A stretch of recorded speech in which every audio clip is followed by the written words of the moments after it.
It sounds menacing, but it could actually be a game changer for craft beer and even play a role in medicine. It's groundbreaking research being done right here at Rowley Lab at University of Idaho.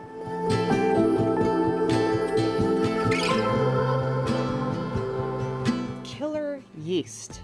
Okay, what is it, and what role could it actually play in craft brewing? All they are essentially yeast that produce molecules that can stop the growth of other yeasts. In craft brewing, there's a big problem with a type of yeast called diastaticus. If it gets into the brewing process, it can be very damaging for a brewery, to the point where they literally have to throw out their entire vat or production's worth of beer.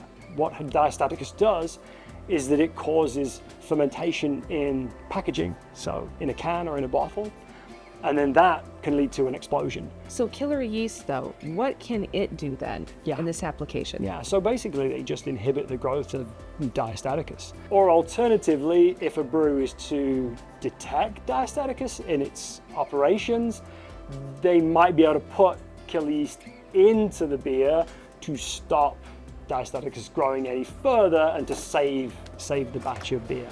So this would be the -80 freezer where we store all of the yeast that we work on in the laboratory. So each one of these plates stores 96 different strains of yeast. You guys are doing research here at U of I focused on killer yeast. So tell us about what you've discovered here in this lab. So in this lab, we study a lot of aspects of killer yeasts, and they are natural yeasts, and so we tend to isolate them from all sorts of places, such as in association with insects, with fruits. We've engaged people in the local farmers market here and isolated killer yeasts from produce.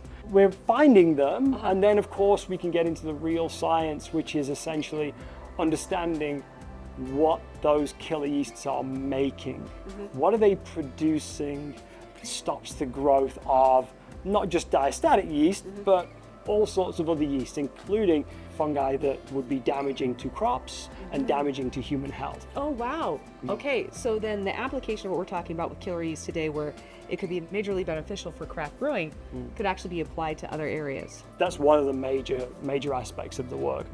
But also understanding if we want to use killer yeast as a therapeutic intervention to help people fight disease, what is the capacity of disease-causing organisms to essentially become resistant to these toxins? So it's a back and forth situation. Hence why you're doing what you're doing. That's why why the research you're doing in this lab is so incredibly important. Right, thank you. Okay, and let's talk though about those who are working in this lab.